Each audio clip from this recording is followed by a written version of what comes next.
I got a job as a police officer a few months ago. For my first year or so, I'm expected to work the overnight shifts and do 3 12-hour shifts a week. It's totally brutal, especially given that the worst things happen at night. It's only my 3rd month on the job, and I already have a nightmarish story to tell. I was patrolling around my designated route, 2 or 3 in the morning, absolutely no cars to be seen on the road at all. Most of my route was dark since there was a lot of forest in our town, and then there would be one long street called Warren Street, one of the only streets lit up by streetlights around here. All the stores at this hour were closed, of course, so there was very little going on at this time. I took the left turn off a quieter road onto Warren Street. I drove slow, always looking on both sides of the road to see if anything was going on in any of the parking lots. I picked up on something strange as my car zoomed past a coffee shop parking lot. I brought the car to a halt with a heavy stomp on the brakes, and brought it to a reverse until I got back to the parking lot. I rolled down my window and stuck my head out to confirm my eyes weren't playing tricks on me. The lights in the coffee shop were on, which was beyond bizarre. The shop always closed at 6 p.m. on weekdays. I knew because I was a frequent there and I knew the owner personally. I pulled up to the curb and figured I'd go check the door. Wouldn't you know it, the door was unlocked. I pushed the heavy glass door open and stepped into the shop, calling the owner's name. Something about my voice echoing into an empty coffee shop at 3 in the morning was freaky as hell. It gave me shivers just wondering why the lights were on. I kept calling the owner's name until I heard a sound come from the basement. I didn't even know there was a basement until that day. I found a door that led downstairs to a dark abyss. I unholstered the flashlight on my belt and aimed it down the stairs. I knew deep down it was my job to go down there and investigate, even though I was really afraid to. There wasn't a light switch to be found, so I made my way to the bottom of the concrete stairs, not able to see much outside of the narrow beam of light that my cheap-ass police flashlight projected. I was at the bottom of the stairs now, looking around the pitch-black basement of the shop. Then there was the sound again, only this time much louder. It sounded like some kind of half electronically produced and half organically produced sound. I don't know if that makes sense, but it's really the best way I can describe it. It came from a back room. I stepped into that back room, which appeared to be an office of sorts. I just stood there, waiting for the sound again. I might have stood there for 30 seconds until the same exact sound erupted from a corner of the room. It was a terrible, distorted kind of sound. It apparently came from inside an air vent in the corner. First thing I did was try to shine the light into the vent, but it didn't really work. The grill blocked any amount of light that would actually light up the inside of the vent. What I did next was put my ear up to the vent to try and listen for anything that could be inside. I heard something in there. I was 80% sure what I was hearing was the sound of someone breathing.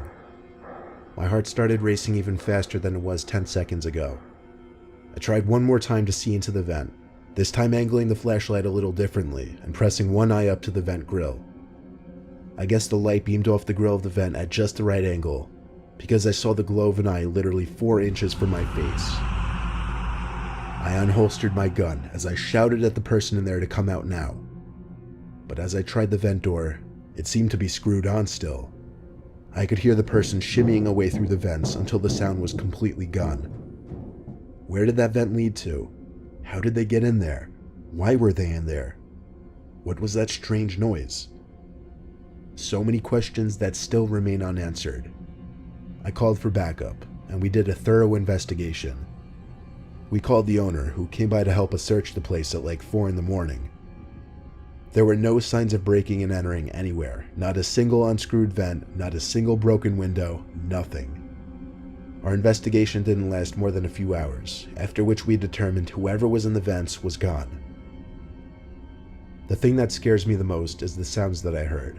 Not just the breathing from the vent, but that sound that was emitting from the vents. That sound that could be heard all the way from the upstairs of that shop.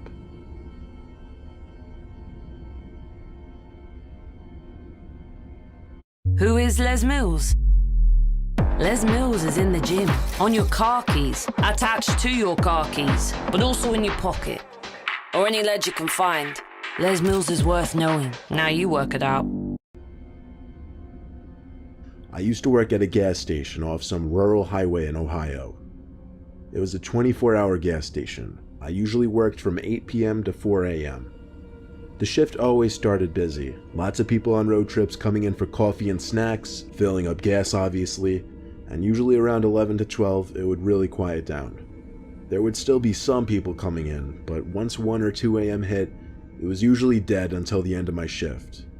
Usually by that time I was just playing games on my phone, doing work for my web classes, or watching movies on my laptop. The night in question I was actually catching up on a TV show I was watching at the time. The road was completely dead at this hour. You could expect to see maybe one car pass by every 5 minutes, and maybe one car came into the lot every 20 minutes to a half hour. The headlights of a car suddenly glared through the window briefly as a car turned into the gas station lot and pulled up to one of the pumps. The car turned off, and so did the lights. No one stepped out though. My attention went back to my show, and it did for a while.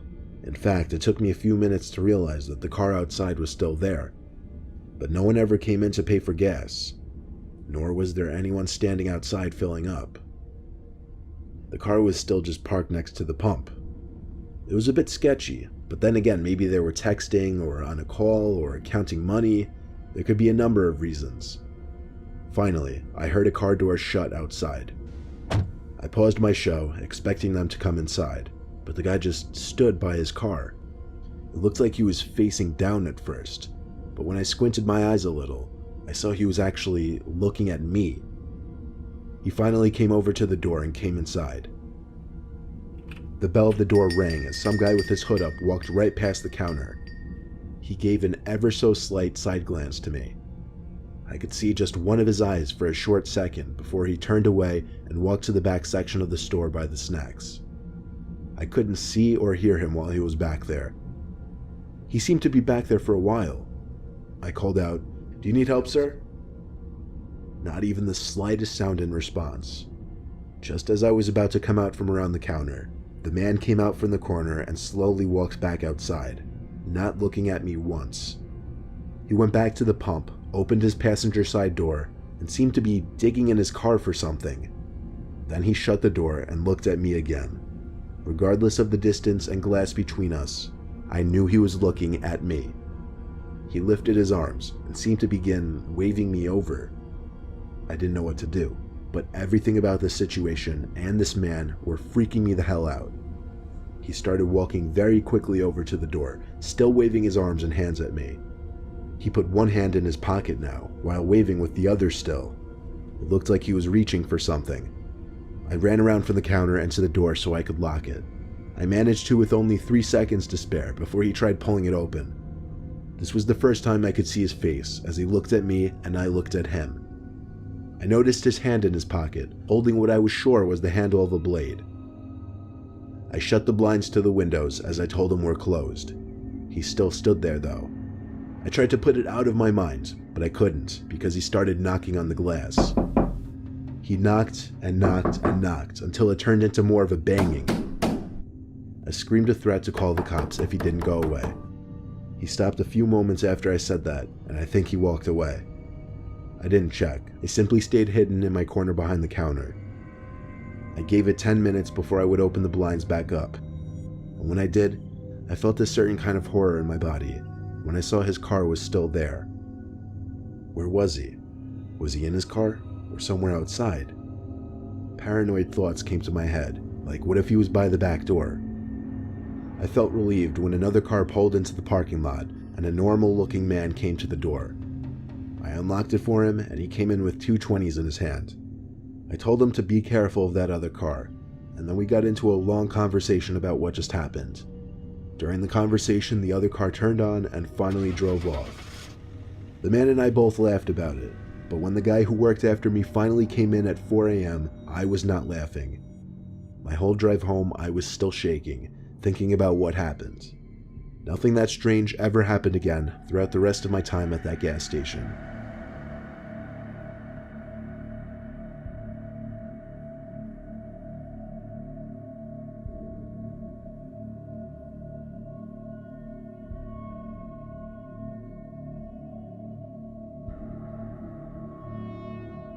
My second job ever was delivering Chinese food at a local corner Chinese place in 2008. It was one of my best paying jobs to date, mainly because of how fast paced the place was, and how many deliveries, aka tips, I would make. It was a busy Thursday night, a half hour before closing time. We had 3 delivery guys working, myself included. My boss was always a hard ass. As usual, he told me to make the delivery and be back quickly. The address led to a town 5 miles away though, so I knew this would be a longer trip, but the longer ones always had the better tips. I still remember the order. It was just an order of wonton soup and rice. It was a 15-minute drive.